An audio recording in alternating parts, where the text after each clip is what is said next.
বিগত ফ্যাসিবাদী সরকার গভীর ষড়যন্ত্রে লিপ্ত হয়। সংগঠন হিসাবে জামাতকে টার্গেট করে আর ব্যক্তি হিসাবে নেতৃবৃন্দকে টার্গেট করে। তারা মিথ্যা মামলা দিয়ে আমাদের সম্মানিত নেতৃবৃন্দকে জেলে পুরে কাউকে ফাঁসি দেয়, আর কেউ কেউ জেলের ভিতরেই দুনিয়া থেকে বিদায় নেন। তাদের বিরুদ্ধে এই মিথ্যা মামলা যেটা হয়েছিল, আদালতে আইনি লড়াইয়ে নেতৃত্ব দিয়েছিলেন ব্যারিস্টার আব্দুর রাজ্জাক। এই অপরাধে তার চেম্বারে দুইবার ডিবি এবং বিভিন্ন এজেন্সি গিয়ে তাকে বিরক্ত করে, অপমান করে। শেষ পর্যন্ত তার জীবনের উপরে হুমকি প্রদান করা হয়। সেটাও উপেক্ষা করে তিনি লড়াই চালিয়ে যাচ্ছিলেন। কিন্তু যখন তার কাছে এটা নিশ্চিত হয়ে গেল যে একদিনের জন্য সরকার আর তাকে এই লড়াই চালাতে দিবে না, বরঞ্চ তারা কুমতলব হাসিল করার জন্য তার উপরেও ঝাঁপিয়ে পড়বে, তখন তিনি বাধ্য হয়ে দেশ ছেড়েছিলেন।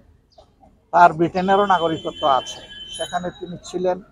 বড় কষ্ট, দুঃখ, ব্যথা অন্তরে নিয়েই ছিলেন।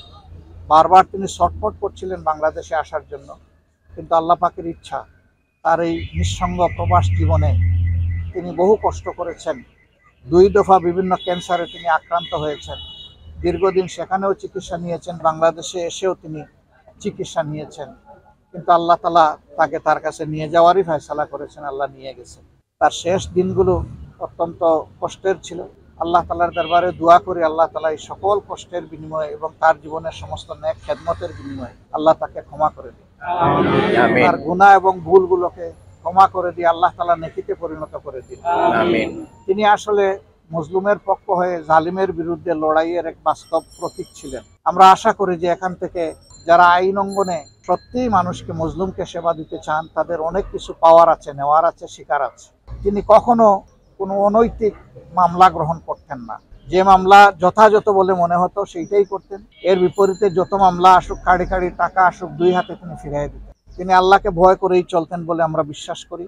এখনো যদি আইন অঙ্গনের সমস্ত আইনজীবীরা সেই একই নীতি অনুসরণ করেন, তাহলে মানুষ ন্যায় বিচার পাবে, এটা আমরা আশা করি। কিন্তু আইন অঙ্গনে সে অবস্থা আমরা দেখি না। বহু ধরনের অনাকাঙ্ক্ষিত পরিবেশ আমরা দেখতে পাই। তা আমরা দোয়া করি আল্লাহ তাআলা ইনসাফ বাংলাদেশে কায়েম করার জন্য তার শর্ত হিসাবে আল্লাহ তাআলা কোরআনী শাসনটাও কায়েম করার ব্যবস্থা করবেন। আমিন। তাহলে সত্যিকারের ইনসাফ সর্বত্র কায়েম হবে, শুধু আদালতে নয়, সমাজের সর্বত্র। আমরা সেই ইনসাফ কায়েমের জন্য আল্লাহ তাআলার সাহায্য চাই, মঞ্জুরি চাই এবং আপনাদের সকলের সহযোগিতা চাই, দোয়া চাই।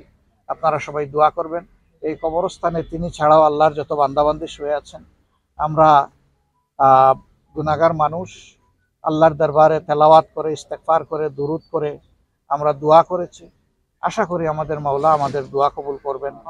আমাদের দোয়া যদি এই সমস্ত অসহায় মানুষের জন্য সামান্য একটু কাজে লাগে, আমরা আল্লাহর দরবারে আরো বেশি বিনীত এবং কৃতজ্ঞ হব এবং আল্লাহ যেন তামাম জিন্দেগি পরস্পরের জন্য এই কল্যাণ কামনার দোয়া করার এই মনোভাব, মানসিকতা, উদারতা এবং আন্তরিকতা আল্লাহ তাআলা আমাদের সকলকে দান করেন। আসসালামু আলাইকুম ওয়া রাহমাতুল্লাহি ওয়া বারাকাতুহু।